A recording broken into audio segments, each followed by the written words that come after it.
네, 오늘 하나님 말씀 창세기 3장 22절부터 24절까지 말씀입니다. 세 절인데 그냥 쭉 처음부터까지 저랑 같이 읽도록 하겠습니다. 같이 읽겠습니다. 여호와 하나님이 이르시되 보라 이 사람이 선악을 아는 일에 우리 중 하나같이 되었으니 그가 그의 손을 들어 생명나무 열매도 따먹고 영생할까 하노라 하시고 여호와 하나님이 에덴 동산에서 그를 내어보내어 그의 근원이 된 땅을 갈게 하시니라. 이같이 하나님이 그 사람을 쫓아내시고 에덴 동산 동쪽에 그룹들과 두루 도는 불 칼을 두어 생명나무의 길을 지키게 하시니라. 네. 네, 오늘 말씀은 아주 슬프게 끝나는 내용입니다. 자, 오늘 이야기는 아담과 하와가 죄에 대한 심판을 받은 내용 중에 세 번째 내용, 에덴에서 추방된 내용입니다. 신락원이라고도 하죠. 22절에 자, 하나님께서 말씀하십니다. 보라, 이 사람이 선악을 아는 일에 우리 중 하나같이 되었으니 이 사람 아담인데 사실 하와도 포함이 되지만 아담이 하와를 대표하는 인물이기 때문에 지금 하나님은 아담을 가지고 말씀을 하는 겁니다. 아담을 대표 인간이라고 하죠. 고린도후서 15장 22절 보면은 아담 안에서 모든 사람이 죽었다고 그랬어요. 아담 안에 우리가 있었어요. 아담이 죄졌을 때 우리도 거기 있었고 아담이 심판받을 때 우리도 거기에 있었습니다. 그래서 아담이 받은 심판의 결과를 하와도 겪어야 됐고 우리도 지금 겪고 있는 것입니다. 하나님은 대표 인간 법칙이 있어가지고 한 가정에 먼저 제사장격된 그 사람을 보시고 또 교회의 한 지도자를 보시고 어떤 공동체의 대표를 보시고 이렇게 한 사람을 보시고 전체를 다루시는 경향이 있어요. 내가 거기에 대표로 부름받았다면 책임자라면 내가 잘못하면 다 망하고 내가 잘함으로 복이 흘러들어가고 그래서 참 하나님으로부터 대표자로 부름받았다는 것이 굉장히 책임 있는 일입니다. 여러분 가정에서 가정에 꼭 뭐 아버지 가장이라서가 이건 육적인 대표고 영적으로 볼 때 하나님이 한 가정의 대표로 보는 사람이 있어요. 그 대표로 보는 사람이 죽을 쓰면 그 가족이 전체가 힘들어집니다. 교회도 마찬가지고 셀도 마찬가지고 회사도 그렇고 어떤 공동체도 그렇고 항상 이 대표인간 하나님 보시는 대표인간 그 사람이 잘하는 게 굉장히 중요해요. 지금 하와에게도 이 말씀을 하셔야 되지만 하나님은 지금 아담한테만 얘기하시고 그러나 다 하와도 다 해당이 되는 거예요. 자, 선악을 아는 일에 우리 중 하나같이 되었으니 자, 인간의 태초에 그 무음했던 모습 그리고 순결한 상태가 이제 벗어나서 죄와 악을 알게 되는 죄와 악이 뭔지 알게 됐다 이 말이에요. 사실 죄악은 인간이 영원토록 몰랐어야 돼요. 선악과를 따먹지 않았으면 영원히 죄악을 뭔지 모른 채 아마 지냈을 것입니다. 그런데 선악과를 따먹음으로 인해서 범죄함으로 인해서 이제 죄를 알고 악을 알게 되는 사람으로 전락하고 말았어요. 인간의 교만과 불순종이 이러한 창조주의 바램을 완전히 깨뜨려 버렸어요.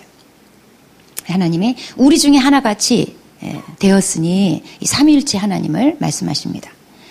자, 그래서 이제 주님께서 그가 그의 손을 들어 생명나무 열매도 따먹고 영생할까 하노라. 자, 이 생명나무, 지난번에 일전에 제가 한번 말씀드린 적이 있는데, 이 생명나무 자체가 무슨 불로초처럼 먹기만 하면 신통력이 있어가지고 계속 영생을 얻는 그런 나무라고 볼 수는 없죠.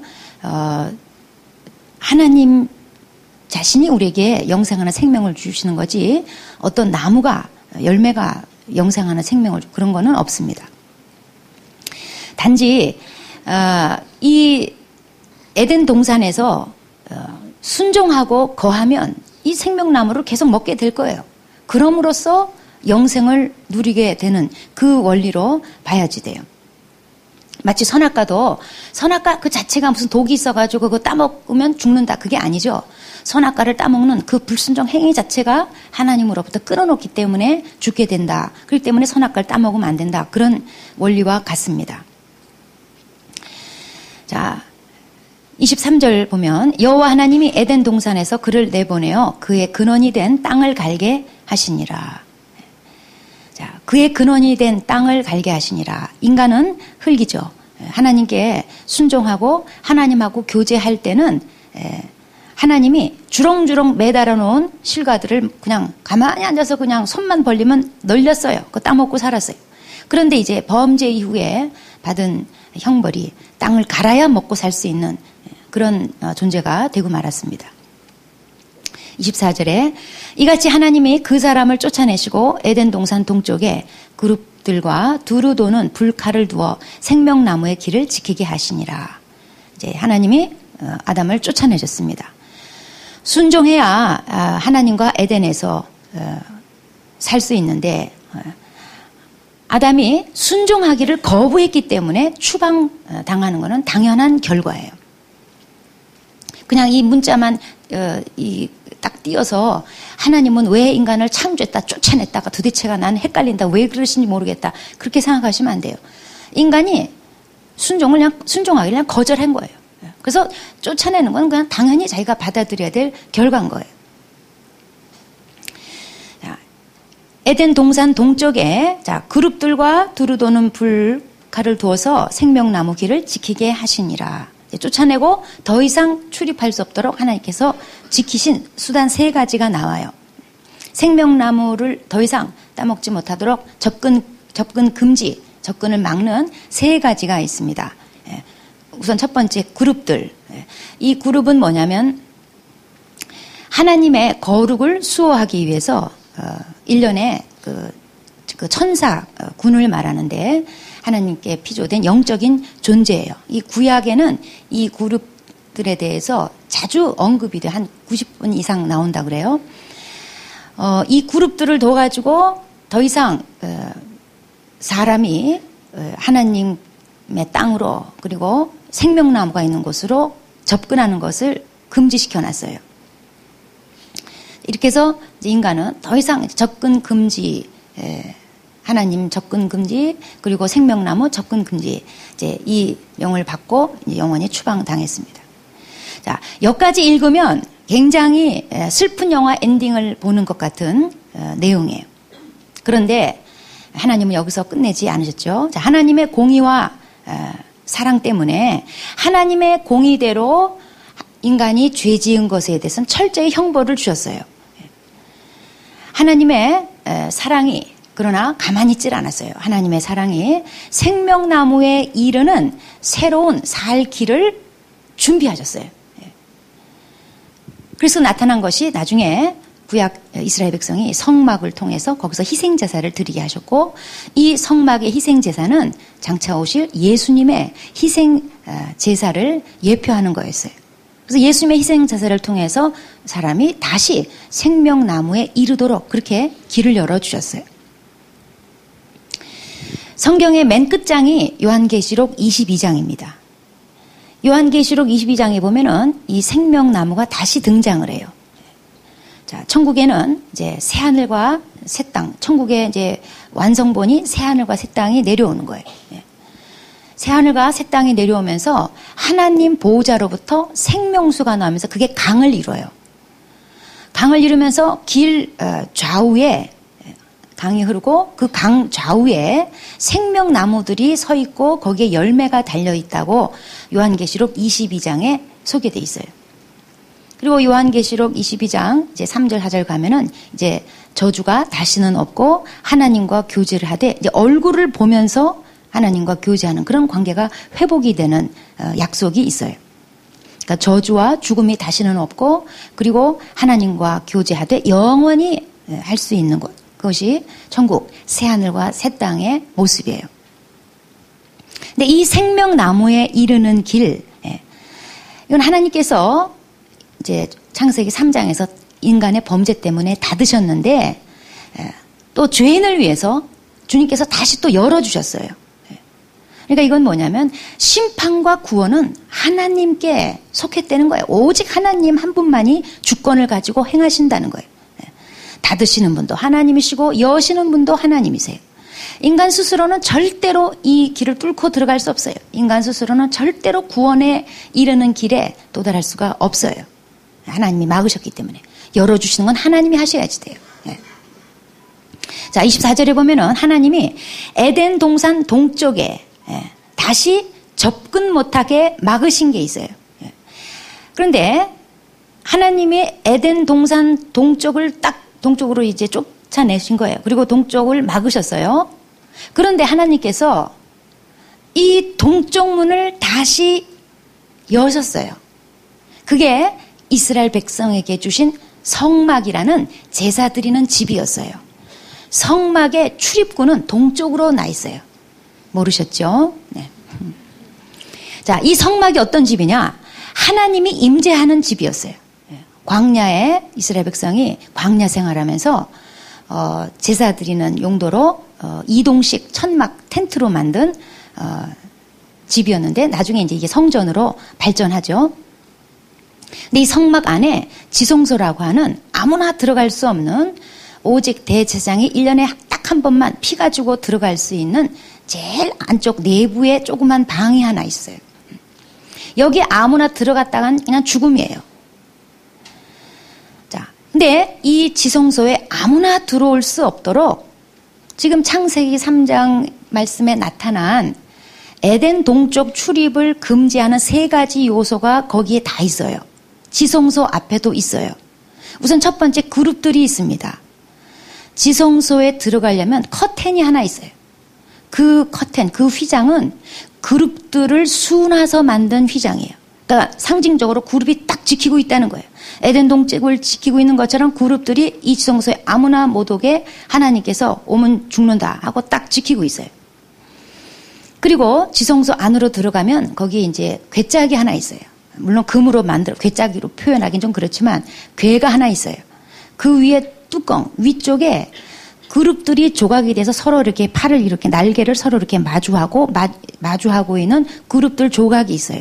그러니까 바깥에 커튼도 그룹들로 수놓아 있고 안에 들어가면 그 궤짝 위에 조각된 것이 있는데 그게 그룹들이에요. 오면 죽는다예요. 하나님이 막으시고 있다 이 말이에요.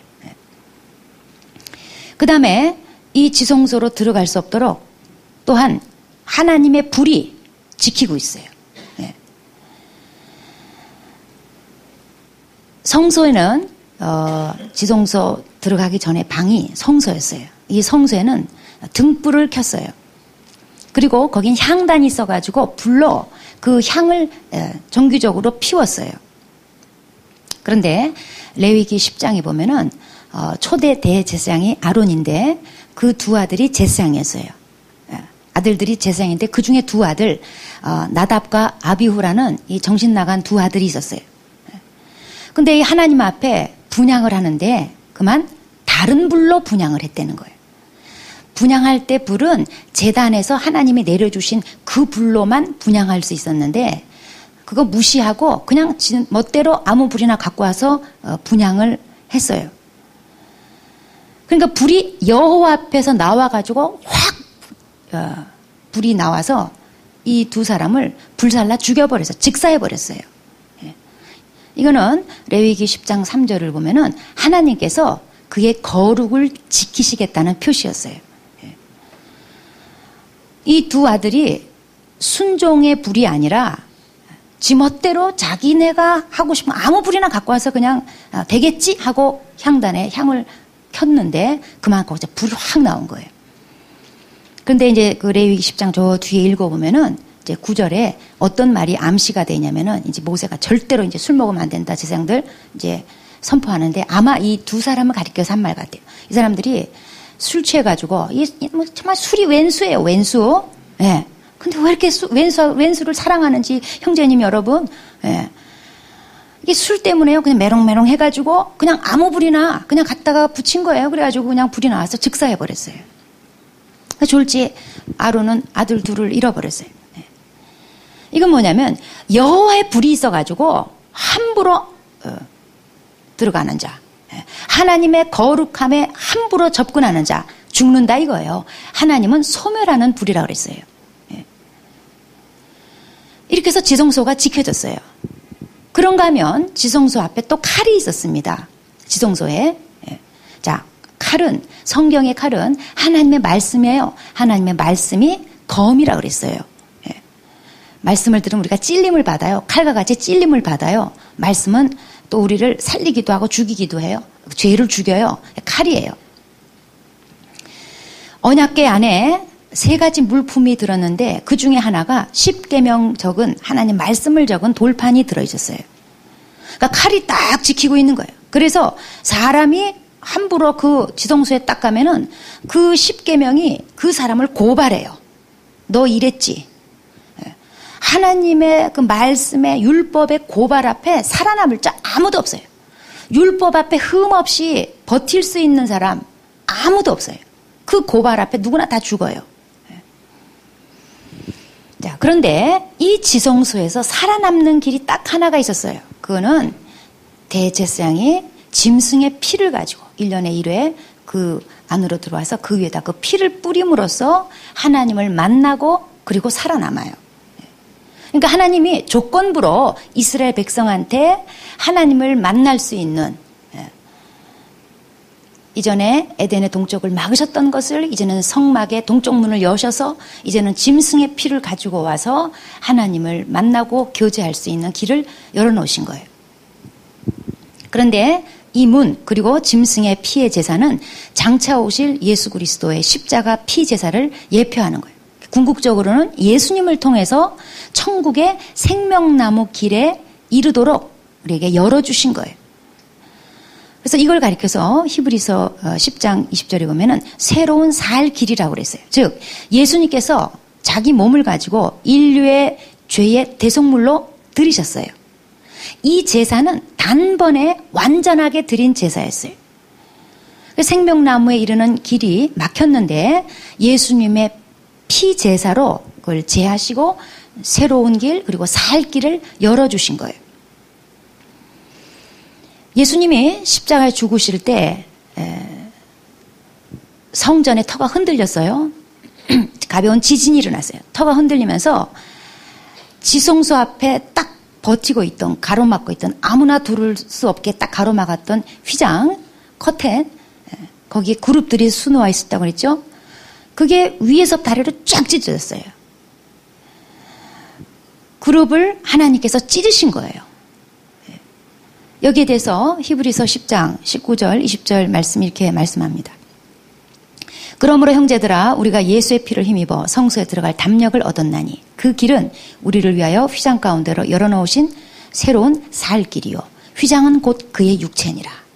예수님께서 십자가에 죽으심으로 예수님 몸을 찢으시고 이제 하나님 앞에 아무나 덤벙덤벙 가는 것이 금지되어 있던 그 길을 예수님께서 몸을 찢으심으로 하나님이 그 몸을 찢으심으로 이제는 누구에게나 열려 있는 거예요.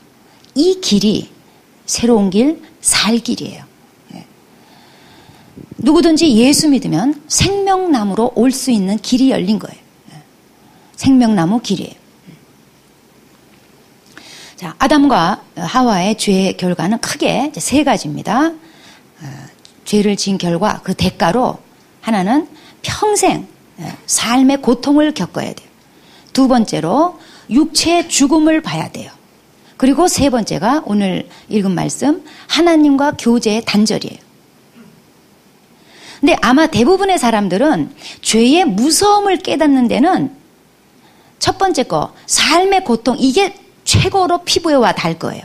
이게 제일 실감이 날 거예요. 그래서 어쩌면 하나님이 이런 게 죄다. 죄는 이렇게 무서운 거다. 가르쳐주기 위해서라도 사람의 인생에 여러 가지 고통이 따르게 되는 것 같아요.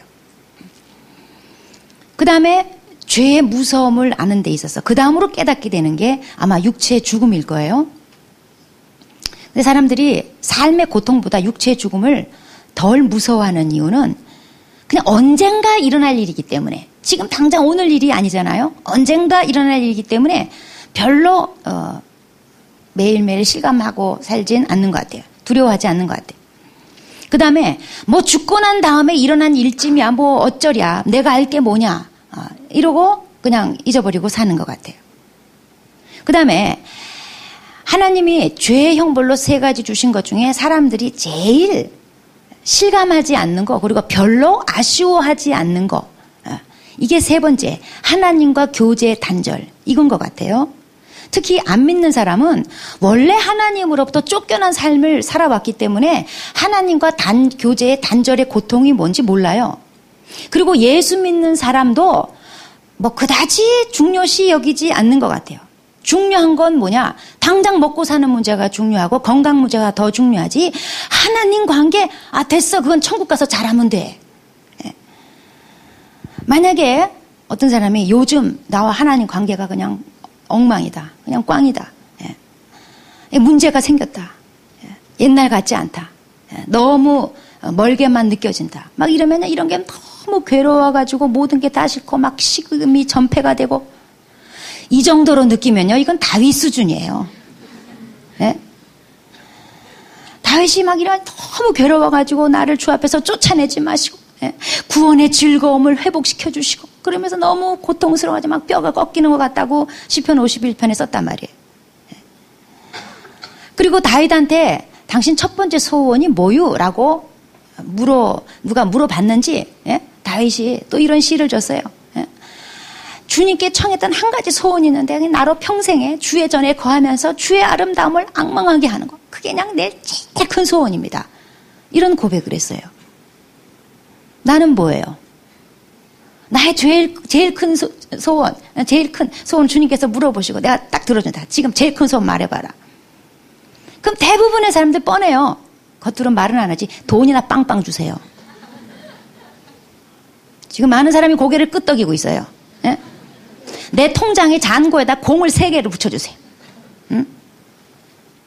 그러면 내가 그냥 11조 팍팍하고 그냥 교회 봉사 그냥 마음 놓고 할게요. 그게 아마 거의 대부분의 사람의 내 평생 구하였던 한 가지가 있으니 제일 첫 번째 소원 아마 그걸 거예요. 뭐 주님과 교제가 좀 멀어지건 좀 뭐 빡빡해지건 좀 뭐 뗀뗀해지건 뭐 그거 뭐 그렇게 뭐 신경 안 써요. 그게 내 삶에 뭐 우선순위 막 피부에 와닿는 고통스러운 문제가 아닌 거예요. 대부분의 사람한테는. 대부분의 그리스도인들한테조차도요. 네, 여러분 오늘 이 말씀 보면서 우리가 뭘 알아야 되냐면 하나님과 교제의 단절은 형벌입니다. 지금 하나님과 이게 관계가 별로 안 좋은 사람, 먼 사람 또는 교제가 단절된 사람 죄송하지만 형벌받고 있는 거예요. 우선 평생 예수 안 믿는 사람 뭐 당연하죠. 하나님과 교제가 전혀 열리지 않는 사람 이런 사람들은요 그게 형벌인지도 모르고 살아요. 자기 삶이 지금 형벌인 줄도 모르고 산다 이 말이에요. 옛날에 일전에 제가 한번 그 신동혁 씨라고 얘기를 한 적이 있어요. 북한의 정치범 수용소에서 태어난 사람. 거기서 그냥 태어났어요. 부모가 이제 정치범 수용소에 들어와가지고 거기서 모범수들은 이제 포상으로 이제 노동력을 증가시키기 위해서 결혼을 시켜줘서 자식을 낳는 경우가 있대요. 그렇게 해서 태어난 사람이에요. 이 사람은 거기서 태어나가지고요. 그 울타리 안에서 성장하면서 그게 세상의 전부인 줄 알았대요. 그래서 즐겁다, 억울하다, 행복하다 이런 단어가 존재하는 줄 몰랐다는 거예요. 가족 개념도 몰랐다는 거예요. 그래서 그 사람이 이제 쓴 책 한국어판이 있고 저기 미국어판이 있는데 한국어판 제목이 세상 밖으로 나오다예요. 자기는 그 정치범 수용소가 온 세계인 줄 알았대요. 나와보니까 그게 아닌 거예요. 여러분 예수 안 믿는다는 거는 예수 안 믿는 사람은 어찌 보면 거대한 마귀 정치범 수용소에 태어나가지고 그게 전부인 줄 알고 사는 거예요. 그래서 하나님의 나라에 의와 평강과 희락이 뭔지를 모르고 사는 거예요. 진정한 자유가 뭔지를 모르고 진정한 평안이 뭔지를 모르고 그냥 이게 뭐 술 먹고 놀고 그냥 돈 벌어서 쓰고 이게 그냥 전부인 줄 아는 거예요. 교회를 나타내는 헬라어, 교회 단어 헬라어가 에클레시아인데 이 단어가 두 개의 단어 합성어예요. 뭐뭇으로부터 그리고 밖으로 불러내다. 그래서 교회의 뜻은 이런 겁니다. 세상으로부터 불러낸 믿는 자들의 공동체 뭐 이런 뜻이에요. 예수 안 믿을 때는 마귀의 거대한 정치범 수용소에 그게 단 줄 알고 살다가 그것으로부터 그거 밖으로 불러낸 믿는 자들의 공동체. 교회 와보니까, 예수 믿어보니까, 어머, 이런 것도 있네, 이런 평안도 있네. 꼭 술 먹어야만, 이게 즐거운 게 아니네. 예. 술 먹어야만 내 할 말 하는 게 아닌데, 셀모임 가면 가서 맨정신으로도 사람들이 자기 막 속 얘기하고 막 그런 일이 다 있는 거예요. 술 안 먹어도 이런 게 가능하구나. 이런 세계가 다 있네. 예. 세상 밖으로 불러내서 하나님 나라의 의와 평강과 희락을 경험해보면 그제서야 그런 고백이 나오는 거죠. 또 믿는 자 중에서도 하나님과 교제의 단절이 형벌이라는 걸 모르고 무시하고 사는 사람들이 많아요. 육적 크리스찬들이에요. 이런 사람들은 그저 땅만 갈다가 인생 마치려고 하는 사람이에요. 땅만 바라보고 사는 사람이에요. 그냥 하나님이라는 건 단지 자기 땅 많이 가는데, 땅 제대로 갈고 땅에 소산 많이 얻는데 필요할 뿐이에요. 아담이 하나님과 교제하면서 하나님의 영광을 경험해 봤어요. 하나님과 교제하는 게 얼마나 기쁜지 누려봤어요. 그랬기 때문에 하나님과 이 단절되는 거, 교제가 단절되는 거, 에덴에서 쫓겨나는 게 얼마나 힘들고 비참한 건지 아담은 알아요. 예수 믿고 나서 하나님과 교제하는 삶이 얼마나 즐겁고 영광스러운 건지 아는 사람만 아는 거예요. 그리고 그게 단절돼 봤을 때 왕년에 경험해 봤던 사람만 하나님과의 교제가 단절되는 게 형벌이라는 거 교제해 본 사람만 알아요. 우리 교회 다니다가 대전으로 도망간 자매가 하나가 있습니다. 이 자매는 모태신앙이었어요. 그러니까 당연히 다 못하죠. 아주 교회야 뭐 쭉 다녔죠. 어렸을 때부터 쭉 다녔는데 우리 교회 와서 처음으로 하나님을 인격적으로 알게 됐어요. 그리고 이제 교회 생활 같은 교회 생활을 처음 해봤어요. 근데 얼마 전에 제가 더 자꾸 이상하게 그 자매가 간간히 몇 번 생각이 나더라고요. 그러더니 저한테 연락이 왔어요. 한번 만날 수 있겠냐고. 그래서 또 보나마나 뭐 또 일이 터졌구나. 무슨 문제가 생겼구나. 그래서 제가 죄인과 식사하신 예수님을 닮아서 제가 한번 만나겠다고, 그래서 만났어요. 그러더니 만나가지고는 이 자매가 벌써 얼굴도 그냥 완전히 그냥 매주같이 돼가지고 나타났어요. 죄송하다며 잘못했다며. 그때는 목사님이 보나마나 자기를 붙잡을 것 같아서 연락을 끊고 도망을 갔다는 거예요. 근데 요즘 정말 왜 사는지 모르겠고, 교회도 좀 대형 교회를 다니긴 하는데 그냥 그 교제권이 형성되고 예배만 그냥 드리고 그냥 살짝 빠져나오고 잘 가지도 않고, 그 요새는 그냥 일하고 집하고 대전에는 아무 연고가 없어가지고 아는 사람도 하나도 없고 친구도 하나도 없고 그냥 일하고 집하고 그냥 그만 왔다 갔다 하고 그냥 그러고 지낸다는 거예요. 이 자매는 의사인데 서울에 있을 때 일반 병원에서 근무했어요. 그런데 의대 교수 되는 게 너무 소원이었던 거예요. 근데 대전에 마침 자리가 하나 나가지고 그냥 뭐 이것저것 안 따지고 그냥 빨리 들어가듯이 그냥 대전으로 그냥 가면서 분명히 교회에서 붙잡고 목사님 붙잡을 것 같으니까는 그냥 연락 탁 끊어버리고 그냥 도망가 버린 거예요. 근데 그때 이 자매가 신앙적으로 이제 막 싹이 나고 이제 막 한참 물이 돋는, 그런데 아직은 튼튼하지 않은 그런 상태였어요. 그래서 제가 그때 걱정했죠. 뭐 직장 때문에 갈 수는 있지만 영적으로 굉장히 참 걱정된다. 근데 뭐 내 말을 들을 상태도 아니고 이 다음에 뭐 또 잘못되면 언젠가 또 오겠지. 냅뒀어요. 이 자매가 하는 말이, 목사님 저는 욕심으로 대전을 갔어요. 사실 그냥 있었어야 됐는데 또 그냥 있었어도 나중에 가보니까 나중에 서울에서 여기저기서 자리가 막 나더라는 거예요. 그냥 있었으면 되는 거는데.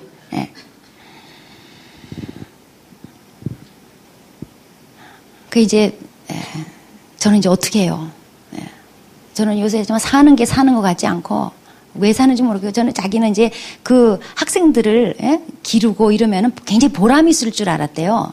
그래서 열심히 몇 년 했는데 세상에 이것들 꼭 시집장가 가버리고 그냥 땡쳐버리는 자식들처럼요. 완전히 그냥 쌩깐대는 거예요. 시컷 가르쳐 놓으면 졸업하고 나면 다 끝이라. 다 그냥 자기 일자리 찾아서 다 그냥 뿔뿔이 흩어지고 그냥 끝이라. 아무 보람도 없대요. 그냥 일하고 집. 그냥 이것만 하다가 자기가 뭐 하고 사는 건지 모르겠다는 거예요. 하나님 관계 완전히 다 무너지고. 그래서 제가 자기가 어떻게 했으면 좋겠냐 그래서 제가 뭐라 그래요. 그거 죄 지러 간 것도 아니잖아요. 예? 만약에 돈 벌러 술집으로 대전 갔다 이러면 제가 당장 잡아오지요. 그런데 그거 죄 지러 간 것도 아니고 나름 좋은 뜻을 가지고 갔는데, 예. 하여튼 뭐가 좀 이게 어그러진 거예요. 그래서 이건 죄 지러 간 것도 아니기 때문에 이건 본인 믿음의 분량으로 정해야 될 문제다. 나라면 온다. 그런데 자네는 내 믿음이 아니지 않냐. 그러니까 자네 믿음 가지고 결정해라. 예.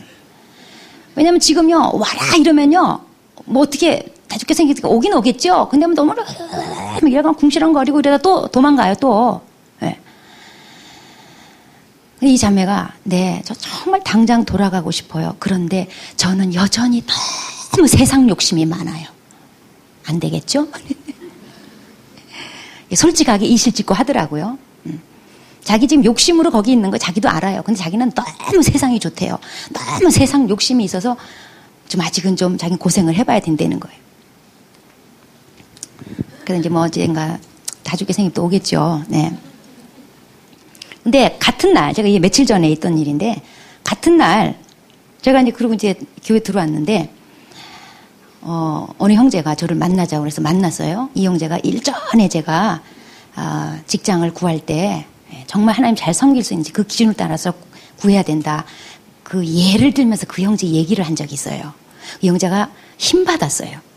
자기 이름이 공개적으로 거론이 됐기 때문에, 이제는 공인이 됐기 때문에, 예, 그래서 직장을 아주 신중하게, 예, 술문화 심한 거. 나는 지금 그 유혹을 감당할 내가 군번이 못 된다. 스스로 이제 인정하고, 예, 이런 술문화로부터 좀 보호받을 수 있는, 그리고 신앙생활, 교회생활 할 수 있는 그런 여건의 직장, 그걸 딱 1순위로 해가지고 이제 직장을 구했는데, 이제 거의 지금 이제 됐고, 목사님한테 얘기하러 왔다면서 저를 찾아왔어요.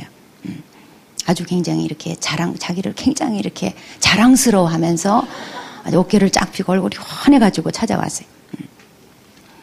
그래서 주변의 사람들이, 야, 네 실력에 굳이 거기까지 갈 필요 없는데 왜 그러냐라고 한대는데, 자기는 지금 이제 그 외국 기업에서 오퍼가 있는데 갈 수도 있지만 자기 지금 체질로는 도저히 거기 갔다가는 당장 또 다시 술로 돌아가고 옛날로 또 돌아간다는 거예요. 자신 없다는 거예요. 그래서 자기는 6시 칼퇴근, 비록 아침에 7시 출근이지만 6시 칼퇴근해서 이제 수요예배도 오고, 자기는 정말 일단 자기는 신앙으로 자기를 좀 지켜야 되기 때문에 이렇게 선택하려고 한다고. 어떻게 할까요? 뭘 그걸 나한테 물어봐요. 예? 그렇게 하는 거지. 그래서 아주 자랑스럽게 얘기길래 제가 가지고, 당신은 자랑스러운 사랑하는 게 형제다. 내가 막 칭찬을 막 해줬어요. 김지원 형제님. 네. 기대합니다. 네. 자, 우리가 가장 중시해야 될 거는 하나님 관계예요. 진정한 삶은 생명의 근원이신 하나님과 교제 안에 있어요. 하나님 교제가 단절된 삶, 원활하지 않은 삶, 이건요 진정한 삶이 아니에요. 땅만 갈다가 끝나는 삶이에요. 이게 바로 형벌 아래 삶이에요. 그래서 우리는 모든 일을 선택할 때 질문을 해봐야 돼요. 이 결정이 나와 하나님 관계에 어떤 영향을 미칠까? 교회를 선택할 때, 이성교제할 때, 배우자 선택할 때, 직장 선택할 때, 하여튼 무슨 결정을 하든지 그 전에 물어봐야 되는 거예요. 이 일이 나와 하나님 관계에 어떤 영향을 미칠까? 이게 제일 중요한 질문이에요. 옛말에 가와만사성이라고 있어요. 가정이 화목해야 모든 게 다 잘 된다. 모든 거는 가정 화목에서부터 나온다. 뭐 그런 얘기죠. 주화 만사성이에요. 주님과 화목해야, 주님과 좋은 관계를 맺고 있어야, 주님과 교제가 원활하게 돼야 모든 게 다 잘 되는 거예요. 그리고 그렇게 잘 된 일이 의미가 있는 거예요. 주님과 관계 틀어지고 다른 거 잘 되면 뭐 하겠어요? 주님과 관계 없이 땅에 소산 막 까뜨거 얻으면 그게 뭐 하겠어요?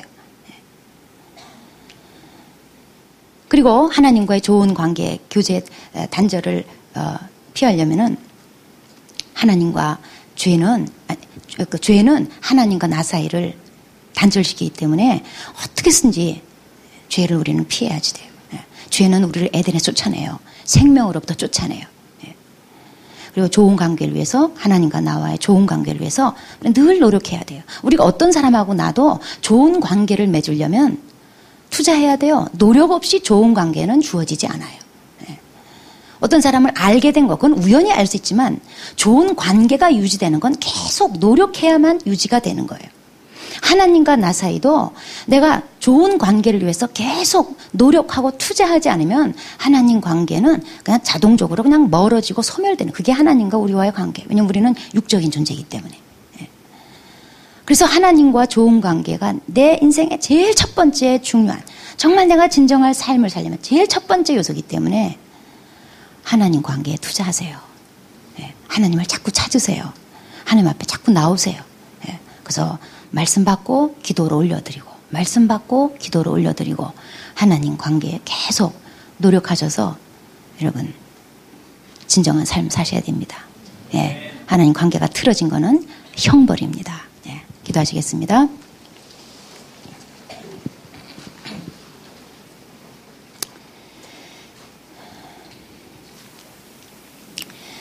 사람들은 하나님 관계가 단절되는 거에 별로 개의치 않거나 무시하고 사는 경향이 있습니다.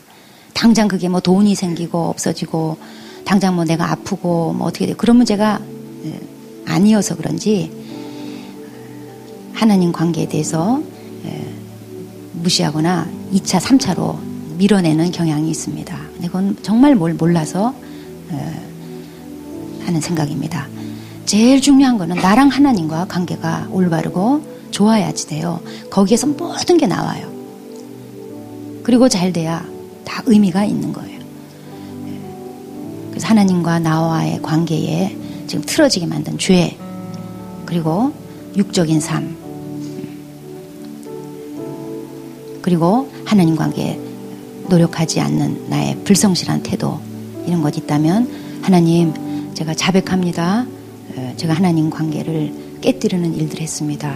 그러나 제가 바람은 정말 하나님과 올바른 관계를 맺고 하나님 관계 속에서 제가 진정한 삶을, 복된 삶을 살기 바랍니다. 도와주십시오. 기도하시겠습니다.